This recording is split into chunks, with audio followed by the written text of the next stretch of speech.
Well, good morning. I hope you are doing well. And I am just going to sit down for a minute and I'm going to play something.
All right, did you guys see the gorilla playing with the basketball in the video? Uh, what is one thing that you noticed in that greenhouse? Did something particular came out to your vision? There was a speaker at one point. Yeah, because well, I do play music for the plants. I'm gonna come to that in a second because I really well I'll share about it now. I think like everything is vibration, and plants do respond well to like what kind of environment they're living in. So I play like 24 hours a meditative music playlist for the plants that I grow, and I've seen over a period of time that they actually respond very well to that. The thing that what was there was a lot of flowers, like a lot of different flowers, and I wanna like surely I do work with regenerative food growing, but what has really struck to me in the last couple of months was the idea of community, the idea of like the diversity and living together. So a lot of different flowers means there was a lot of diversity in the greenhouse. And each and every one of us are a flower within our own self. And the question that I always ponder about is like, how are we as a collective, how are we like, how do we like live in community? Like, I mean, we all talk about community, we all like think about community, but what exactly is the idea of or being in a community? Like, if you take like few moments just to ask yourself within like what makes you complete. Like, as humans, we are social animals, and we do need to we need to socialize and communicate and share our authenticity and truth. So what does community means to you, if you any one of you want to share?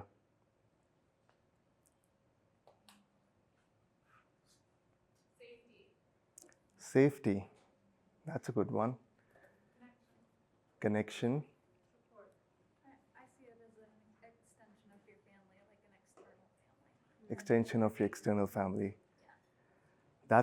That's beautiful too. I mean, all of the above. Everything is the same. And my little background before I get into the greenhouses. I was born in India, and I was born in a very different idea and culture. At 18, I left the country. I lived in England for almost 2 years. That was a big culture shock for me to like suddenly go to a very different kind of a culture. And then for almost a decade, I was a navigating officer on merchant ships. So I like sailed all around the world. In between, lived on Singapore. 9 years ago, I moved here. So, from so much of travel, so much going around, I wanted to share one experience that I had. It was in Japan that I was a young officer and I was like, I wanted to experiment something. And I went into this in the middle of the city where nobody spoke the language. And of course, I was lost because I could not read Japanese or did not understand Japanese. And I was getting a little stressed out. So, because I had to go back on the ship. So, somebody in there saw me worried, and what they did, they held my hand and they kept walking the streets. And safety, as someone said, there was an element of trust that I had with this person without even knowing. And then they understood that they had been through something in their life that they didn't want the other person to go through that. So that kind of trust, that kind of like, instant community connection made me realize in that moment that deep down inside, language doesn't matter, culture doesn't matter. We all want to do good for others. We all want to be seen. We all want to be loved. And we all want to do like meaningful things for people around us. So that always, stayed with me. And then moving here, I was really excited to um, do something for this idea of community. 2016 or 15, I believe, 16, I think, I moved to States and I really wanted to create a community living, like what I always envisioned my whole life, like people living in one place and, we are growing food together. We are like helping each other. That's the village, and it takes a village to make a village and to run a village. So I was really, I still believe in it, and I was very successful to do it on Hunnell Road here in Bend. We had like a 10-acre property, and this greenhouse that you saw was my first experiment came from Hunnell Road. And I had people living there, morning meditations. There was a whole show going on. There was food gathering happening. There was like a retreat happening. There was like a whole like set of like community living there. So what I really want to tie in today is, yes, regenerative food growing, great. Like it's wonderful, and I'm going to be hosting a workshop tomorrow, going in details how we are doing like permaculture, how we are using companion planting, and how we are successfully growing year-round food in this climate. We have successfully grown avocados tree in Central Oregon. And this year itself, in June of 2025, Solar Impulse Foundation, it's based in Switzerland. They flew their first solar airplane around the world. I don't know if you guys have heard about it, like a couple of years ago. So they did an audit on us for 6 months. 3 independent European auditors. They took our model, they studied about it, and they validated our greenhouse solution as a solution for climate change and going forward as food growing. So what we are doing is not more about like monoculture or just like growing food and depleting the soil. Our systems are regenerative. Like for 20 years, you don't have to do anything to your soil, and we are giving like a handbook in details how to run a greenhouse. And my goal is to create city of Bend, the first city in states where we are not getting our food from outside. We are creating our own food, and we can. We have 300 days of sun. So that's how I'm predominantly moving towards. And I do also believe that, as a community, we all also need to get together. Again, there's something I always am fascinated is like America is like 250 or 300 years old. It's a very new culture, and everyone has migrated here from somewhere. So we have a great opportunity to create something, not just like coming from my culture, which is like so old. There is no room to grow. Everything is like said and done. Here we have the ability to create something new. And to do that, we have to have trust with each other. We have to have that trust within our own selves. So that's also that goes with the food growing. why do we need community living? Like, why do we need even like, like it's easier. We can go to Costco, we can go to like places that are bringing in the food, but the deeper question is, do we even know how are we, what is our relationship with our food? What does food does to us? Back in the days, people were connected with their food, with their resources. They were working in the soil, they were touching the soil, there was a deep connection. And I have personally felt a connection that I have spoken to my plants, and if you really have meditated, if you really like are present, the plants actually also feel your presence. So I can't scientifically prove it, but I do know that if you go in the forest, we all feel good. I mean, it's natural. Why is that? It's so how photosynthesis happens is like there's chlorophyll and there's this jargon happening, but also at the same point, uh, the plants might not have the eyes, but they have something really special. Like, how do I say this? As humans, we think we are very intelligent because we have 24 chromosomes and we are like always running, trying to prove something, who we are, always like running around. Plants have 42, double the size, and what they are doing, they're still. And they're just like observing, they're letting things happen. And as you are going around in the forest, you feel observed. You feel like something is like seeing you, and we all want to be seen and loved.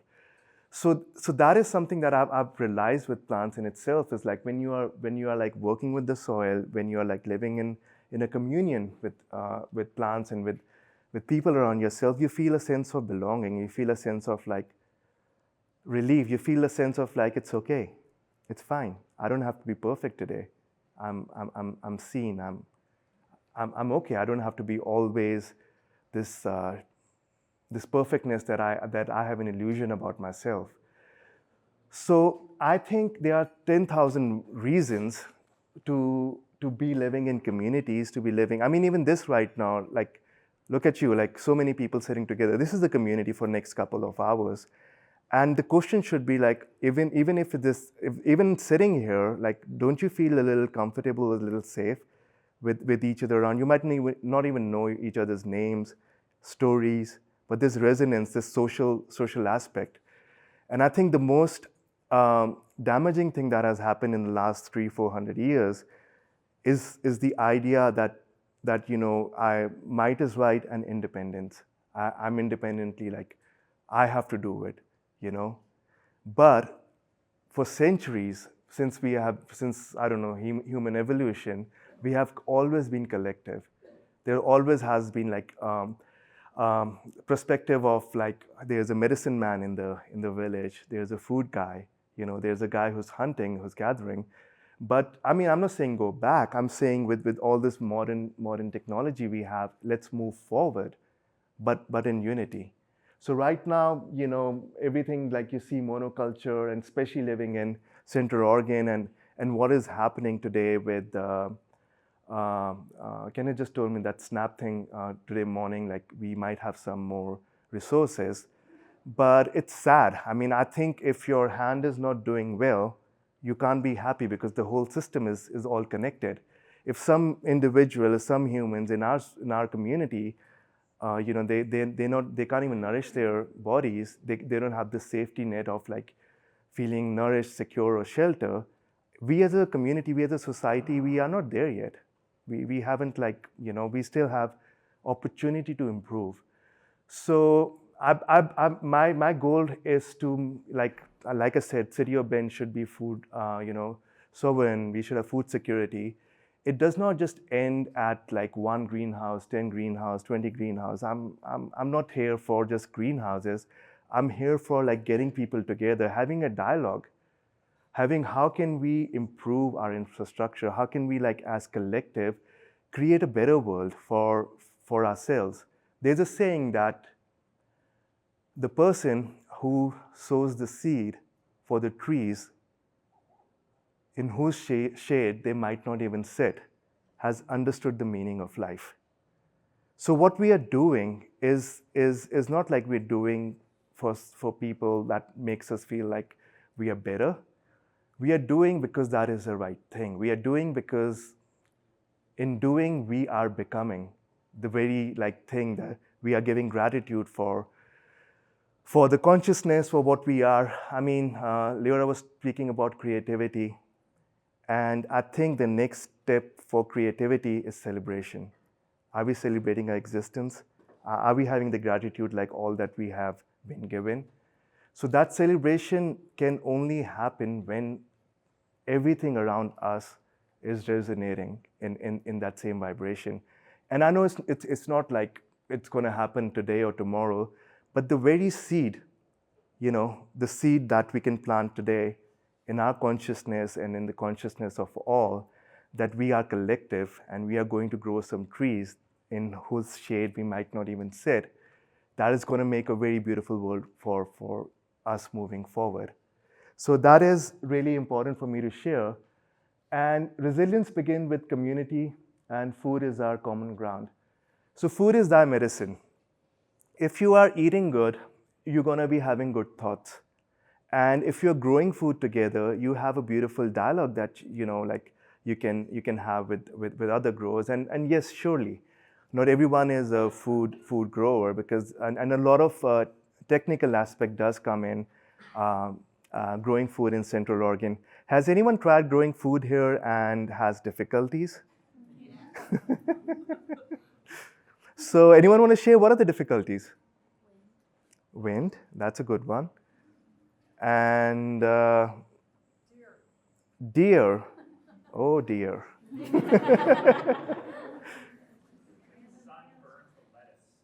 What was yours? Sunburn for lettuce. Oh yeah, that's as well there. So what happens is like a lot of site visits that I do, and I hear this all the time with people, like how difficult it is to grow, and they have given up on the idea of food growing here. They're like, it's not possible. Yes, it's not possible because the winds are too strong. There are deers around. The lettuce doesn't put the sunscreen on. But how can with the modern technology make food growing accessible?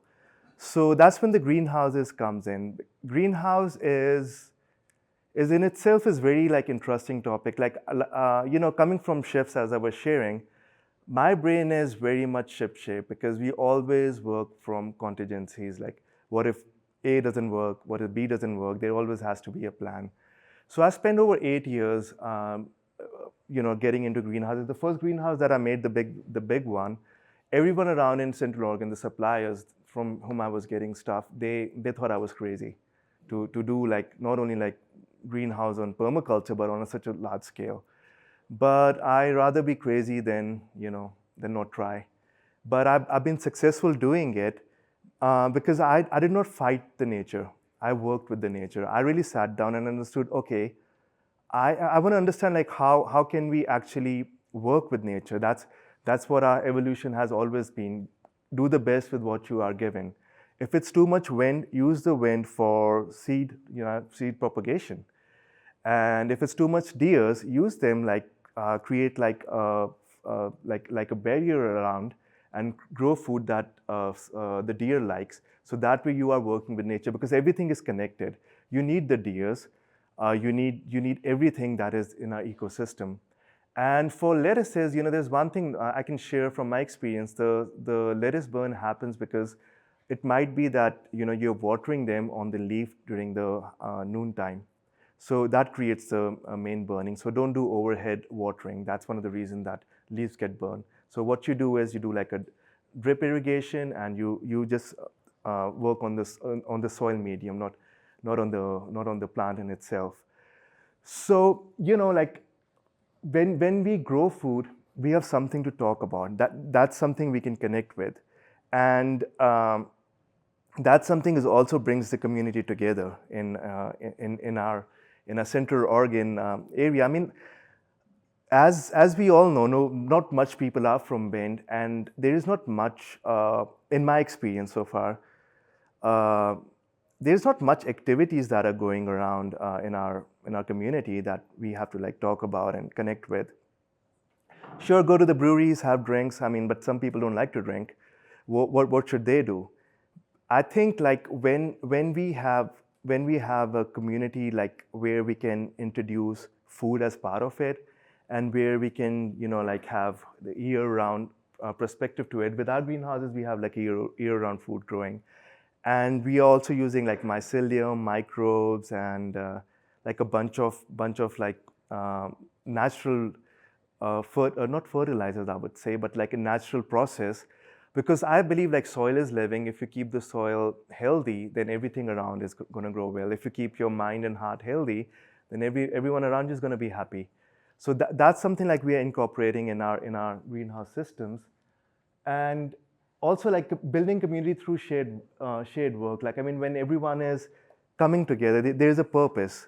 When we take responsibility, like living in Central Oregon, food security is a questionable thing. Like, think about it. How do we get our food? It's either coming through trucks, and they are also like there are only like 3 highways that connect us from rest of the world, and those highways go through the forest. And during summertime, there comes fire. So if fire comes in, there's only like 3 days of food supply in our city that I mean, I was working with someone, I figured out there's only 3 days of food. Not to scare, not to like, it's just like an awareness that this is the situation. And with like what's happening all over the world right now with climate change, and climate change is natural, it happens, no debate about like rights and wrongs. And also we have done like a lot of monoculture. That means we have like depleted the soil so badly that we just like we keep on growing the same crop. So talking about the same crop and companion planting, like it's, I mean, I have so much to talk. I was like, where to start? Yeah. So what monoculture does is, if you keep on like taking the same nutrients from the soil over and over again, it's like depleting. Take at your bank account. If you don't keep on filling it up, taking it out, you're like using up all what is there. And there comes a time then it becomes like there's no money in there. So then what people have done in the 80s and the 90s, they came up with the idea of doing chemical fertilizers, which is like, sure, this is like a quick fix, don't fix the problem, just work on the symptoms. So they threw chemical fertilizers. So what chemical fertilizers are? They're all salts. So there's a salt buildup that happens in the soil. So over a period of time, that salt buildup is like it's too like salty for the plants to intake, and then your crops are getting like more bad. And then what happens is then becomes the cosmetic. Then I mean, I always like laugh about this. Like we all go to grocery store and we see the tomatoes, they look so beautiful, all the makeup on them. But when you taste them, it's like it's not tasting, as rather like what like fresh grown tomato tastes like, or CSA, or when you get tomatoes. So what is the disconnect there? I mean, it's all visual, but there is no nutrients inside the food. So why is that happening is again like comes to the monoculture and keep on doing it. But what companion planting does is like when like people that humans that go well together, they create a beautiful community. So why do they do that? Like in companion planting, the thing is that the plants, they are growing well together because they're not competing for the same nutrients. So what happens is then they're like, okay, since I'm not running after the same nutrients, it's great. Like you seem all right, and they're like, yeah, we all seem all right. Let's find allies. So what they do underneath the soil is, and I also add like mycelium in it. I mean, you might have heard about mycelium. It's like a beautiful network where mycelium is used as communication. So a plant here can communicate with plant like miles away because of the mycelium net. And Oregon, by the way, has the biggest mushrooms. We have a big mycelium network going underneath our feet. So what they do is they communicate with each other. Like, so say like I'm a potato, and then there's like at a far distance there's a kale growing, and suddenly there's an aphid attack on the kale. Since we are in a communion, in a community, and we care about each other, and we want the whole system to work well, what I would do is I would understand like, oh, why can't kale like fight the aphid? then I would have a realization, oh, it doesn't have this kind of chemical to repel them. So I'm going to supply that chemical to that plant because we are in symbiotic relationship. And then that plant's going to repel the aphid away. And also in my philosophy, there is nothing bad. Even if there are aphids, there's something great about that. That is telling me perhaps there's too much nutrients in the soil. That's why there's a pest attack happening. So, instead of like right away fixing the, like just taking off the plant or getting panicked, oh, I'm going to kill all the aphids, I'm going to take this as an opportunity to understand what's happening in my soil. So soil is like too much nutrients. So how do I compensate that? So we have a whole philosophy that we go through that. And then if there are aphids, we don't use any chemicals in our philosophy. Nothing right, nothing wrong. It's just a different way of thinking. So we put in bugs, I would put like a certain kind of bugs that take care of the aphid population. And also I use trap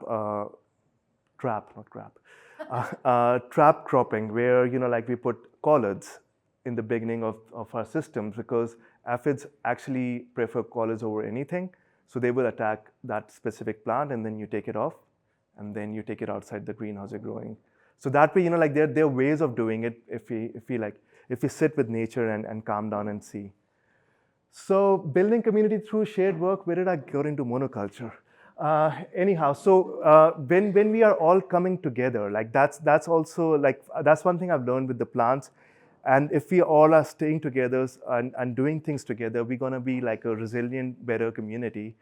And I really feel that we have a lot to learn from plants and how they are doing.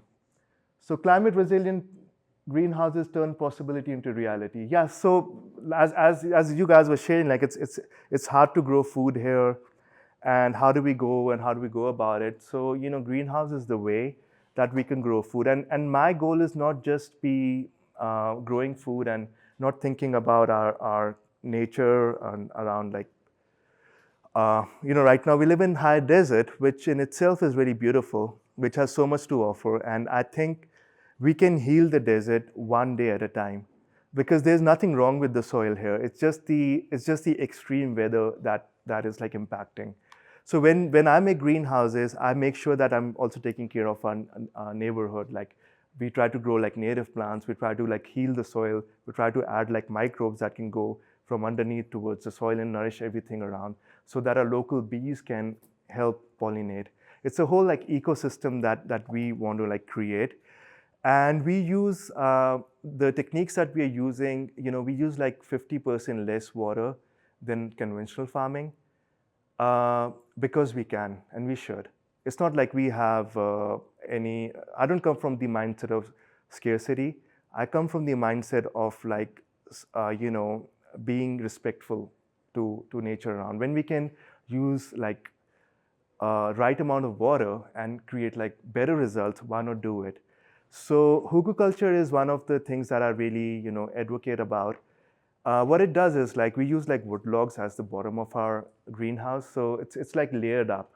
I do not like dig in or just throw the soil and grow on it. I create like a whole ecosystem that lies like that can like exist over 20 years or so.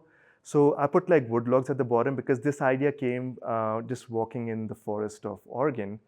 When you walk in the forest, have you seen like there's a tree that has fallen down and something is growing on top of that? So that's the basic that like struck to me. It's like this is how nature is doing. I should like do what nature is doing in our greenhouses. So we use like wood logs as the base, and what it does is logs like they act like sponge. Over a period of time, they soak in water and then they slowly release it back.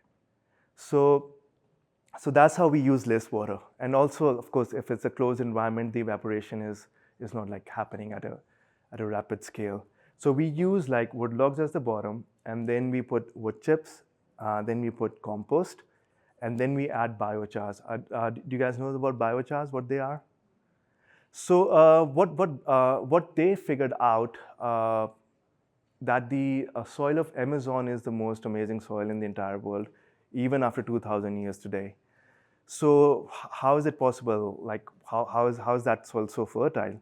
So what happens is like biochars are basically think about like, I've never been to New York, but I'm going to use an example because I've seen like there are like skyscrapers there. Think about like biochars as like those big buildings in which the microbes could live. So biochar basically is a space where the microbes can live safely and have their own community there. So they provide like a safety net for them to grow and multiply. So when we add biochars and then compost, of course, it's all like microbes, and then we add topsoil, and then on top of that we use like 572 different kind of microbes and myceliums inside in our greenhouses. So they would be like tiny mushrooms growing, and then we grow also edible mushrooms in there. So we create a whole ecosystem, like a whole community that wants to like thrive. And as they thrive, the fruit thrives. And as fruit thrives, like for me, it's not the plant. I really care about the plant because I know if my soil is good, then the results would be amazing. Like it's a given. And then we play music for the plants as well, like you saw the speaker in that video. So it's a whole ecosystem. It's a very like thriving, well-nourished systems. Uh, and we are also trying, I mean, right, I've been like in conversation with OSU Corvallis, Dr. Higgins there. We are trying to create like a greenhouse for Corvallis where, my goal is to whatever, like I've been blessed to have an opportunity to dive into agriculture. Perhaps we create a greenhouse there for the future generation to see how these systems can be used and how like things are already like advanced with AI and how those things can be incorporated. And I'm trying to also create like greenhouses that are not like dependent on fossil fuel. Right now, as of today, I am using propane, and I'm working towards reducing that use. And even with the propane use, we just like using it to make the ambient temperature warm because our soil system is already composting and releasing heat. So I want to put like solar heaters in there to make it like a total off-grid greenhouse. And since we have so much snow in Central Oregon, maybe do like a snow water encatchment and just make it like totally off-grid, like a disaster, like natural disaster-proof greenhouses. So this is like one of the greenhouses we made, and we made a greenhouse for a school in Sun River, Three River Schools, and the kids are learning how to grow food, and it's like really beautiful to see how things are in action. Any questions so far? Because I don't want to make it like boring, like me just like talking. We can make it interactive. Any questions? Yes. Have you thought about scaling it not larger but down for like home use? Yes, we do make smaller scale greenhouses. We have sizes going from ideally 20 by 20, and then it goes by 48 by 30. The biggest one was a commercial 96 by 30. So we do also 12 by 20. Yes, we are making, I do have like private clients that I make greenhouses for. That's primarily how I survive. Yes, we are making small scale greenhouses. Yeah. Are you involved at all in the greenhouse that's trying to be developed on this campus? Is anyone here from the campus? One, two. You close your ears. Yeah, I've tried to, like, I mean, not tried to. I've been actively, working with Todd, and then OSU student. I think Montana was there. So last 3 years, I've been really, I'm a kind of a person, like I'm very resilient, like my plants. I keep on coming back. I mean, the idea is to have a greenhouse here at OSU so that students can have an access, and also like the way we are creating greenhouse, they're like Zen greenhouses. You go in there, you're like, you feel very like relaxed. So I'm trying, and I'm not giving up. So I'm gonna keep on going. My hair is still like black, so till the time they go gray, I'm gonna keep on trying to figure out. I even did like site visits over there, like on that side. But everyone is, like as a university, I respect. Everyone has like really beautiful ideas, but it has to be practical. And till the time, they do the error and trial, one day they'll understand, okay, this guy was like, he was right, we should. We should try his method. But I'm really excited because I think for me to have a greenhouse in a state university is going to be like it's going to be very, very like helpful for the future farmers. Because right now, every farmer that I work with, nobody is thriving. Everyone is like barely surviving. I mean, there is no economical advantages to them. they're breaking their back and making lettuces. Whereas like I'm like, why don't you grow artichokes? Why don't you grow like something different? And why don't you all work together? Like one farm only like dedicatedly grows lettuces, and the other farm is growing different, and create like collaboration, like a community there as well. It's like again this idea like I. I has to dissolve. It has to be like, how can we make this community more thriving, and how can we like create systems that can work together.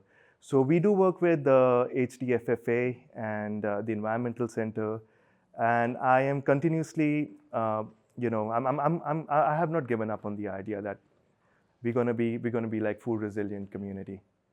Just one more question. Yeah. Do you have, I guess, kind of any opportunities on how to like get involved? Yes, I am. I'm working on that aspect. Like we do have like a greenhouse in Sun River, like I was mentioning. I think it has to be collective. You have to help me to help you. That's where I'm just like asking help, because I feel I might have figured out something, but it means nothing if it's not implementing. If I have like, okay, I can boost my ego, Europe has recognized my solution, but for what? If my own community, if I'm not able to do good for my own community, if the community is not helping me, so I can't do much. So yes, I do want to put in greenhouses. I want to like start even with Ben Park and Rec. I try to put a greenhouse for public spaces. Everyone should have the access to go in and do it. So I'm going to be very vocal about it because I have nothing to lose. I want like the public input. I want you guys to go and talk with City or Ben. I want you guys to speak for yourself. Like we need to eat healthy food, but 99% of our diseases are coming from not eating healthy. I mean, like from our culture, when we used to get sick, my mom didn't took us to doctor. She took us to the kitchen, because everything is in the kitchen that you need to, like fix you. So here it's very. I'm not saying the systems are bad or right. I'm just saying like there are other ways as well. So as any like if you go even to the forest, any society that is diverse outruns any society that is mono always falls. So we have to have different ideas come together, and different ideas that we can, like we have to live in peace and uh, and enjoy. Like I mean, I don't know. That's something I would say. So together we can grow more than food. We can grow connection. So everyone I go around, everyone talk about like where do we belong, where do we connect, what do we do.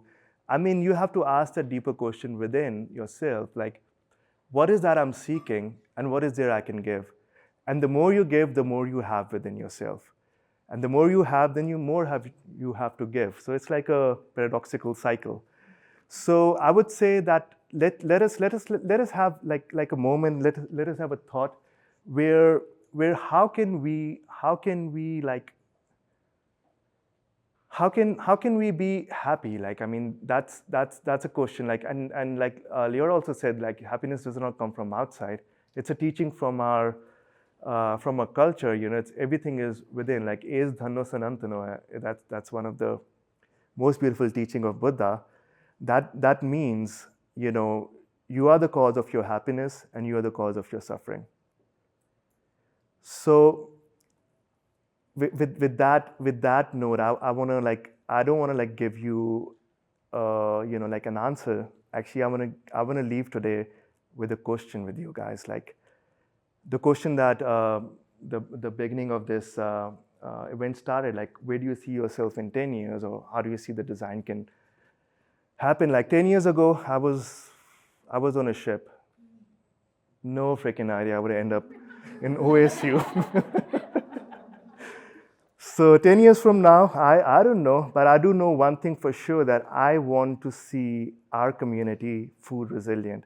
I want to see us all coming together. I want to see us all like holding hand with each other and staying strong. Together we are strong, and as individual we are weak. We are alone. That's why we don't feel at place anywhere. So let me check how much time I have. I can go like for 3 hours. Well, I have 2 more minutes. So in 2 more minutes, is there anything like anything that you guys want to ask me? Do you have any tips for gardening without a greenhouse? Yeah, I mean, I have made a course on our website.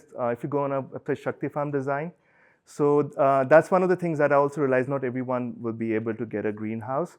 So whatever philosophy I'm using in the greenhouse, I've dialed it down in that course. And it's also like very helpful because it also explains your central Oregon climate. You know, like you have like two months of growing season, how to maximize it. And I talk a lot about soil health. And tomorrow I'll be teaching a workshop. If you wanna join that, that would be helpful as well. Uh, any other questions? Yeah. Where could you just use some support? Like this sounds like a great. This is ultimately bringing people back together. Mm-hmm. Right? I mean, that's designing resilience together. You've shared some things of what you're working on, but like, I know you said we could go out in the community and do that. Like, what are some other calls that we could do to support what you're doing? I think it's more about being being collectively like talking about it and going to your neighborhood, see if there's space. We can put up a greenhouse, and that greenhouse can supply food to every neighborhood in that area. So that's my bigger vision to do it. And how the best way to support me is like connect with me and tell me like what can you offer, and I can work it out. Like the biggest like heartbreak I had was this last week. I applied for a grant with Central Oregon Health Council, and I did not receive that grant. And I mentioned in that grant very specifically 3-4 months ago that I'm doing this one because I feel like there's going to be a SNAP issue, and it happened. So I predicted it before. And then I got an email from Nativity Church because these were all the partners, and they're like, "Hey, when are we making the greenhouse?" And I'm like, "Unfortunately, I did not have the finances to put up a greenhouse for the people." And they're like, "They are sheltered, they're people hungry," and it hurts because like when you have the solution, when you have like, then why do people need to unnecessarily suffer? There's like no reason, and especially like coming from another part of the world, traveled so much.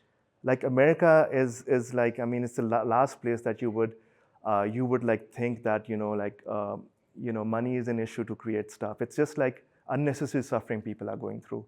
So I would say, like I'm doing my best. Please see how can you support. If there could be any donations, we can use those donations to make greenhouses around our locality. I mean, even with Kenneth, I'm going to work with him. We're going to figure it out because together we are strong. Yeah. Yeah, come over. Big round of applause for Shiv. Thank you.